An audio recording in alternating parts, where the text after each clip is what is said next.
So ఎప్పుడైతే మనకి obesity చిల్డ్రన్స్లో పెరిగిందో సో ఆటోమేటిక్గా లివర్లో కూడా ఫ్యాట్ డిపాజిట్ అయ్యే అవకాశం ఉంటుంది. ఖచ్చితంగా మనకి 2 to 10% ఆఫ్ ది పాపులేషన్లో ఈ చిల్డ్రన్స్లో ప్రస్తుతానికైతే ఫ్యాటీ లివర్ ఉంది. 2019లో ఒక స్టడీ ప్రకారము మనకి 2 సంవత్సరాల కంటే చిన్న పిల్లల్లో కూడా ఫ్యాటీ లివర్ రోల్ ఇన్సిడెన్స్ గుర్తించడం జరిగింది. మరి చిన్న పిల్లల్లో దీని ప్రభావం ఎలా ఉంటుంది, ఫ్యాటీ లివర్ ప్రభావం? సో డెఫినెట్గా ఫ్యాటీ లివర్ ప్రభావం వల్ల వాళ్ళ యాక్టివిటీ తగ్గిపోతుంది.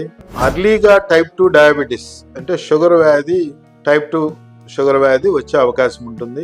అదేవిధంగా మనకి వీళ్ళల్లో తొందరగా అంటే 5 times నార్మల్ పాపులేషన్ కంటే ఎక్కువగా హార్ట్కి సంబంధించిన ప్రాబ్లమ్స్ వచ్చే అవకాశాలు ఉంటాయి. అదేవిధంగా జాయింట్ ప్రాబ్లమ్స్, అర్లీగా బాడీ పెయిన్స్ రావడము, కండరాలు వీక్ అయిపోయేసి ఫెటీగ్ రావడం, పిల్లలు యాక్టివ్గా అన్నిట్లో పార్టిసిపేట్ చేయలేక సక్సెస్ రేట్ పడిపోవడం అనేది జరుగుతుంది.